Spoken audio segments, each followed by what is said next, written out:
ජීවිතේ සමහර තීරණ ගනිද්දී මේ කොයි දේද කරන්න හොඳ කියලා හිතනවා නම් ඕගොල්ලෝ ඒකට වීඩියෝ එක චුට්ටක් අද කෙලින් නැද්ද? හරිනේ. එහෙම ඔයගොල්ලන්ට හිතා ගන්න බැරි වෙලාවක තීරණ ගන්න අවස්ථාවක් ලැබුණොත් කොහොමද අපි මොන පැත්තටද තීරණය ගන්න ඕනේ කියලා පහසු කරන ක්‍රමයක් අද කියලා දෙන්න යනවා. එහෙනම් රැඳිලා ඉන්න හැමෝම පිළිගන්නවා අදත් අමාලි මයින්ඩ්සෙට් channel එකට. ඉතින් අද කතා කරන්න යන්නේ අපේ ජීවිතේ තීරණ ගනිද්දී අපි මොන දේවල් ගැනද හිතන්න ඕනේ. ඊටාම වැදගත් දෙයක් ගැන. අපි හිතමු අපිට තියෙන ආදර සම්බන්ධතාවයක්. එහෙම නැත්නම් මොනියම් හෝ යාළුකමක් වේවා, ආදර සම්බන්ධයක් වේවා. එහෙමත් නැත්නම් අපි ඉන්නේ ප්‍රදේශයක් ගැන. දැන් සමහර මිනිස්සුන්ට ප්‍රශ්න තියෙනවානේ. අනේ මේ පවුලේ මොන හරි ප්‍රශ්නයක් තියෙනවා. ඒකද මෙතන ඉන්න එක හොඳයිද? මෙතනින් යන එක හොඳයිද? අපි මහගෙදර ඉන්න ඕනේද? මේ මහගෙදරින් යන්න ඕනේද? එහෙම නැත්නම් අපි හිතනවා මේ යාළුවා ආශ්‍රය කරන එක හොඳයිද? එහෙම නැත්නම් මේ බොයිෆ්‍රෙන්ඩ් හරි ගර්ල්ෆ්‍රෙන්ඩ් හරි ආශ්‍රය කරන එක හොඳයිද? මේ රිලේෂන්ෂිප් එක හොඳ වෙයිද? ඔන්න ඔය වගේ අපිට ගැටලු සහගත තැන්වලදී අපි ගොඩක් තීරණය ගන්න හිතනවනේ කල්පනා කරලා මොකක්ද හොඳ? මොකද අපිට ලොකු අදහසක් නෑ අපේ අනාගතේ කොහොම වෙයිද කියලා. ඉතින් අපි හරි බය වෙනවා ඒතකොට තීරණ ගන්න. මෙන්න මේක මත රැඳිලා තීරණ ගන්න ජීවිතේ. මට ඇත්තට මේක උදව් වෙච්ච නිසා සමහර තීරණවලදී මම ඇත්තටම දැන් ඒකෙන්ද මොනියම් හෝ ජීවිතේ තීරණයක් ගන්නදී පළවෙනියෙන්ම හිතන්නේ ඒ පුද්ගලයා හෝ ඒ තැන හින්දා හෝ මගේ එනර්ජි එක ඩ්‍රේන් වෙනවද? ඔන්න ඕක තමයි හිතිය යුතු වැදගත්ම බලගත්ම කාරණාව. මොකද ඔයාගේ එනර්ජි එක ඩ්‍රේන් වෙන කෙනෙක් ආශ්‍රය කරනවා නම් එහෙම නැත්නම් ඔයාගේ එනර්ජි එක ඩ්‍රේන් වෙන තැනක ඉන්නවා නම් ඔයාට කවදාවත් ජීවිතේ දියුණු වෙන්න බෑ. ඕක තමයි ඇත්ත. ඉතින් ඒක නිසා ජීවිතේ තමන් තීරණ ගන්න ඕන වෙලාවෙදී පළවෙනියටම හිතන්න මේකෙන් මගේ එනර්ජි එකට මොකද්ද වෙන බලපෑම. ඔයා ආශ්‍රය කරන යාළුවෙක් නිසා ඔයා හැම වෙලේම දැන් අපි හිතමු සමහර යාළුවෝ ඉන්නවා අපි ඒකට උදව් කරන්න ඕනේ ඒක ඔක්කොම හරි. නමුත් අපි හිතමු යාළුවෙක් ඉන්න හැම වෙලේම කතා කරලා ඒක හරියන්නේ නැහැ. ඒක වෙන්නේ නැහැ. අපරාධයක කරන්න එපා.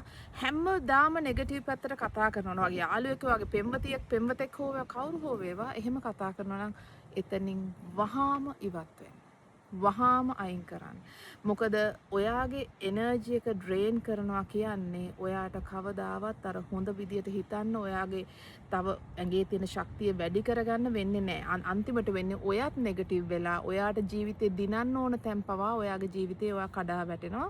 කරගන්න බැරි වෙනවා. ඉතින් ඒක නිසා ඒ වගේ මිනිස්සුන්ගෙන් තැන්වලද සමහරවිට අපි හිතනවා අනේ මේ ගෙදර අපි ගත්ත තැන හරි ෂෝක් හරි ලස්සන. හැබැයි අපිට ඉන්නවා නේබර් කෙනෙක් මුළු වෙලේම අපිට කරදර කරන. උදේ නැගිට තැන ඉඳලා කරදර. හැබැයි ඉතින් අපි බලන්නේ මොකද්ද? නෑ මේ නේබර්ත් එක්ක අපි රණ්ඩු කරන්න ඕනේ. අපි මේ සටන් කරලා කොහොම හරි මෙයාව පරද්දන්න ඕන උසාවිය යන්න.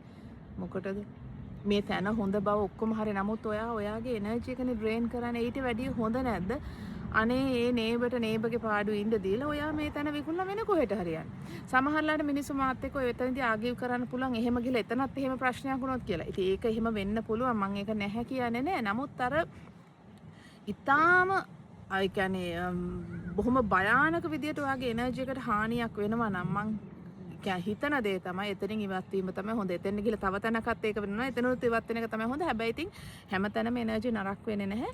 තමන්ගේ එනර්ජි එක අප් කරලා තියාගන්න පුළුවන් නම් අපි ඇට්‍රැක්ට් කරන්නේත් එහෙම හොඳ එනර්ජි එකක් තමයි. ඒ නිසා බය වෙන්න එපා. එක තැනකින් ගියා කියලා සමහරවිට ඔයාගේ එනර්ජි එක හොඳින් ඔයා තියාගෙන ඉන්නවා නම් ඔයාට ඊළඟට එන මේ ඇට්‍රැක්ට් වෙන ආකර්ෂණය වෙන එනර්ජි වගේ හොඳ දේවල් වෙන්න පුළුවන්. ඒ නිසා හැම වෙලේම පරිස්සම් වෙන්න. මොකද අපේ එනර්ජි එක අපි බස්ස ගත්තොත් අපි නෙගටිව් විදිහට හිතන්න ගත්තොත් අපිට ආකර්ෂණය වෙන්නේ ඒ වගේ මිනිස්සු ඒ වගේ තැන්. ඉතින් ඒ නිසා කිසිම වෙලාවක ඔයාගේ මේක ඇත්තට මේ එනර්ජි එකට කියන්න ඕරා කියලා කියන්නත් පුළුවන්. ඒ කියන්නේ අර බුදුරජාණන් වහන්සේගේ රශ්මිය කියලා කියනවනේ. අර ඒ වගේ අපි හැම පුද්ගලයෙක්ම මෙහෙම අපේ ඇඟ වටේ තියෙන රශ්මියක්. මේ රශ්මිය තමයි මේ ඕරා එක මේ එනර්ජි එක කියලා කියන්නේ. ඉතින් ඒ එනර්ජි එකට හානි වෙන දේවල් කරන්න දෙන්න එපා. මොකද ඒ එනර්ජි එක හානි වුණොත් ඔයා අර මෙහෙම යනවා මිසක් මෙහෙම යන්නේ නැහැ. ඉතින් පරිස්සම් වෙන්න. පුද්ගලයන්ගේ තැන් වලින් ඉවත් වෙන්න ඔයාගේ එනර්ජි එකට හානියක් තියෙනවා. ඉතින් ඕක තමයි අද කියන්න ඕනුනේ මට channel එකෙන්. තවත් දවසක තවත් වීඩියෝ එකකින් හම්බ වෙමු.